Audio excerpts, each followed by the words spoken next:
Okay, let's unpack this. We've received a truly fascinating stack of sources focused on Queensland, Australia. And this isn't just, a travel guide. This feels more like a study in cultural contrasts, ambition, too. Yeah, it's a really interesting mix. Our deep dive today is kind of this dual exploration. We're looking at the modern, very organized architectural side of things in Brisbane's art scene. Right, the urban cultural heart. Exactly. And then contrasting that with, the profound ancient cultural significance tied to the coast, specifically the Great Barrier Reef. So the mission here is connecting those two worlds for you. Brisbane gets called the Sunshine Capital, sure, but these sources show it's really defined by performance and history. And that history could be, 40 years old, like an iconic building, or stretching back 60,000 years with Indigenous culture. It's quite the range. Let's start with the building then. The Queensland Performing Arts Centre, QPAC down in South Brisbane, it's hitting its 40th anniversary in 2025. Opened April 20 in 1985. And get this, over 30 million people have apparently walked through his doors since then. Yeah. That's a lot of foot traffic. That really speaks to its success, doesn't it? It does. And the architect, the late Robin Gibson, he won the competition for the whole precinct way back in '73. His goal, according to the sources, was always to capture the drama and excitement of attending the theater.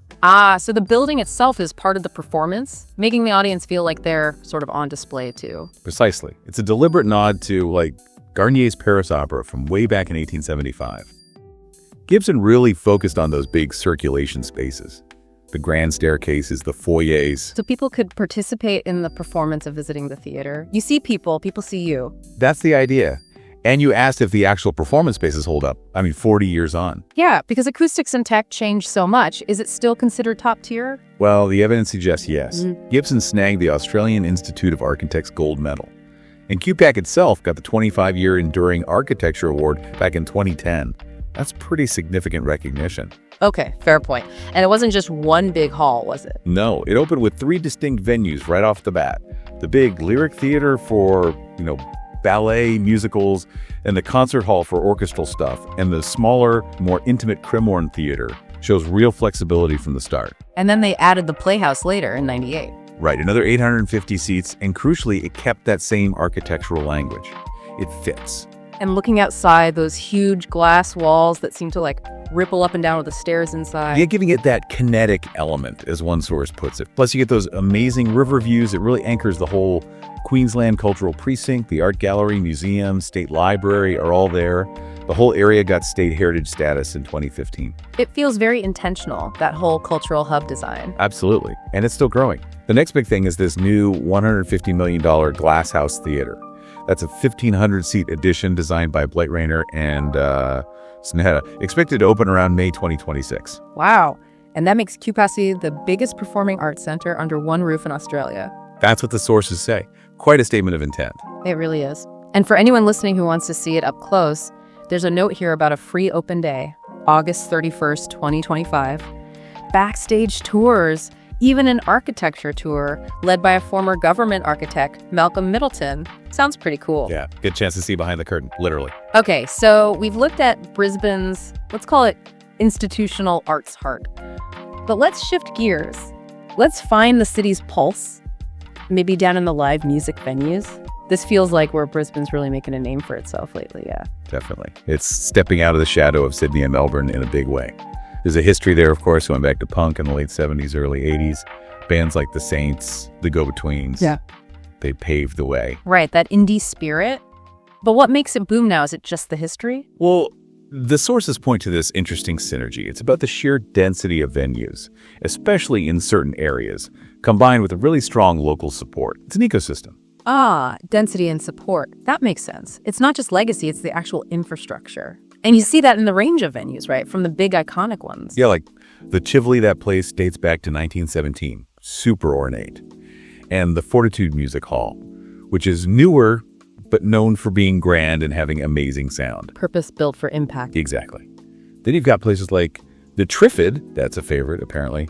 Converted hangar, great acoustics. And the famous beer garden, right. Less formal, more about the vibe. Totally. More community-focused around the music. Then you drill down further. To the places where local bands really cut their teeth. Yeah, the intimate spots. Yeah. Like the Zoo, founded back in '92, huge reputation for supporting local talent. Or Lefty's Music Hall Vintage Vibe serves up blues, folk, rock, all sorts. Wait, the source mentions burgers. Best burgers. We have to include that.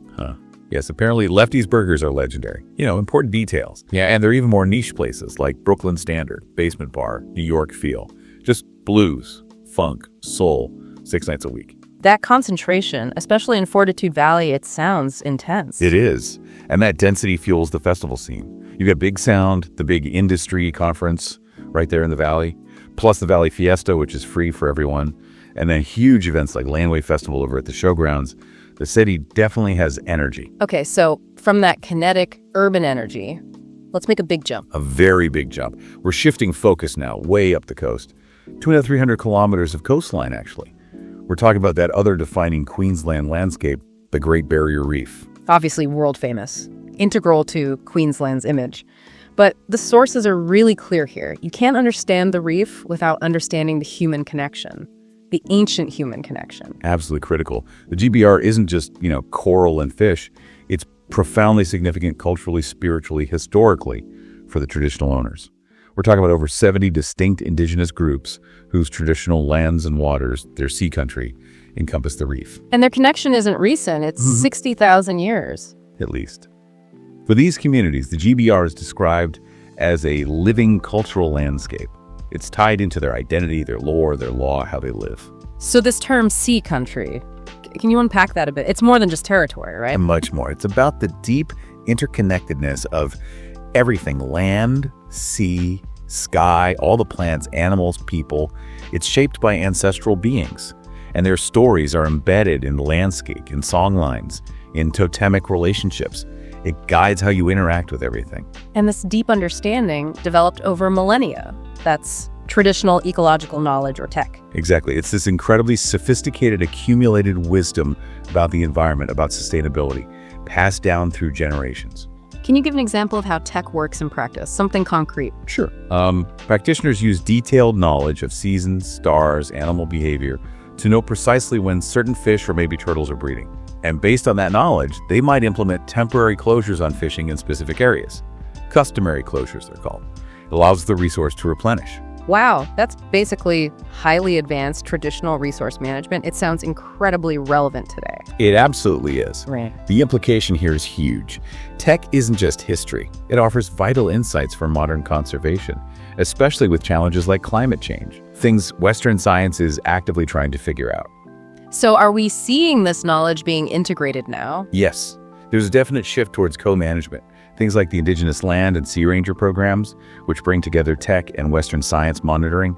And a key mechanism for this are the traditional use of marine resources agreements, the TMRAs. TMRAs, okay, what do those do specifically? They essentially formalize the rights and responsibilities of traditional owners in managing their sea country within the Great Barrier Reef Marine Park.